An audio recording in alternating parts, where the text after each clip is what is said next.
அங்கேயே தான் போகுது.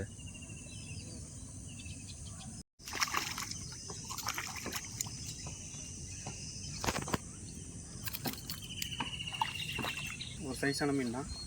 மழை பெஞ்சப்போ தண்ணி நின்றுதுனால நல்ல லொக்கேஷனு. இந்த ஃபுல்லாக இந்த பக்கம் ஆக்டிவிட்டி அதிகமாக இருக்குது. ஸோ பார்க்கலாம். முன்னாடி அடிச்சு 2 மீன் வீடியோ எடுக்கலை. ஸோ பார்ப்போம். இது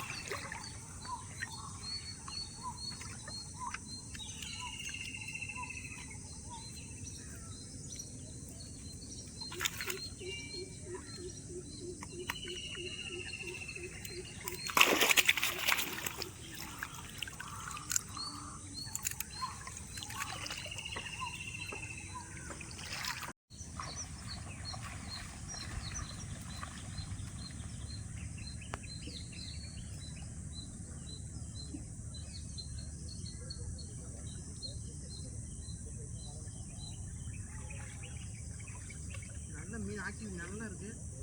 கொஞ்சம் செடி செட்டாக இருந்தாலும் ஃப்ராக் ஃபுல்லாக மூவ் மாட்டுது. நல்லா சைஸ்.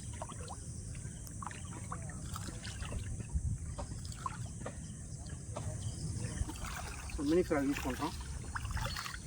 நல்லா ஃபுல்லாக அடிச்சிச்சு. நல்ல சைஸ் மீன்.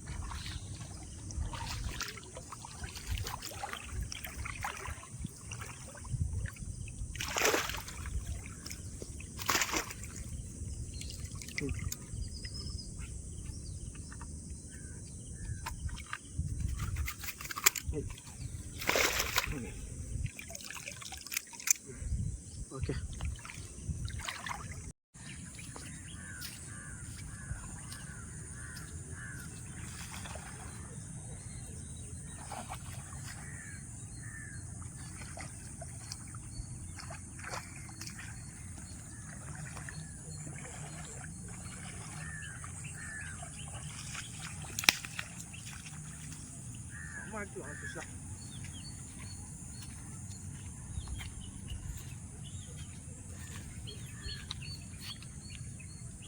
ஊக்கட்டு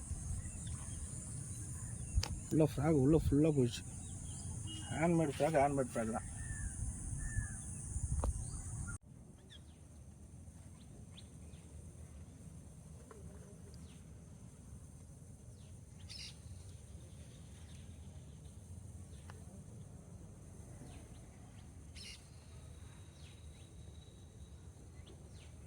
இவங்க ஃப்ராக் போட்டால் இவன் அடிச்சான் போகிற 6 கிலோவில். இது என்ன பண்ணுறது? இவனை ஃப்ராக் சாப்பிட்றதுக்கு ரொம்ப லைக் பண்ணுது.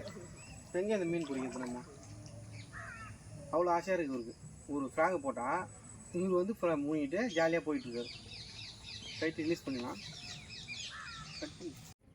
ஓகே கைஸ், இன்றைக்கி ஃபிஷ்ஷிங்கை க்ளோஸ் பண்ணிக்கிறோம். இன்றைக்கி நல்ல வேட்டை, நல்ல சைஸ் மீன் எல்லாமே. சன்லைட் அதிகமாகிடுச்சு. ஸோ இன்றைக்கி ஃபிஷ்ஷிங்கை வந்து க்ளோஸ் பண்ணிட்டு போயிடலான்னு முடிவு பண்ணிட்டோம். ஸோ நல்ல சைஸு. புது தண்ணியில் கிராஸ் பண்ணதால கரையில் எல்லாமே அடிச்சிச்சு. ரொம்ப உள்ளெல்லாம் கிராஸ் பண்ணல. அப்படியே கரையில் இருக்க பக்கத்துலேயே ரொம்ப டிஸ்டன்ஸ் இல்லாமல் பக்கத்துலேயே கிராஸ் பண்ணி மீன் அடிச்சிச்சு.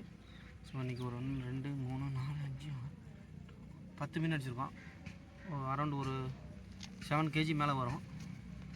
ஓகே, இந்த மாதிரி புது லொக்கேஷன் போனால் கரெக்டாக மீன் அடிக்கிற மீன் அடிச்சிருங்க. அதுக்கப்புறமா நீங்கள் திரும்ப கிராஸ் பண்ணினே இருக்கலாம். ஆனால் மீன் எவ்வளோ போதுமோ அவ்வளோ முடிச்சுட்டு க்ளோஸ் பண்ணிவிடுங்க. நெக்ஸ்ட் டைம் வரும்போது அடுத்த கேம் நல்லாயிருக்கும்.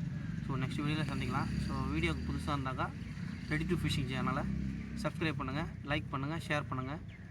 ஸோ கண்டினியூஸாக நம்ம சேனலை வாட்ச் பண்ணுங்கள், பெல் பட்டனை கிளிக் பண்ணுங்கள்.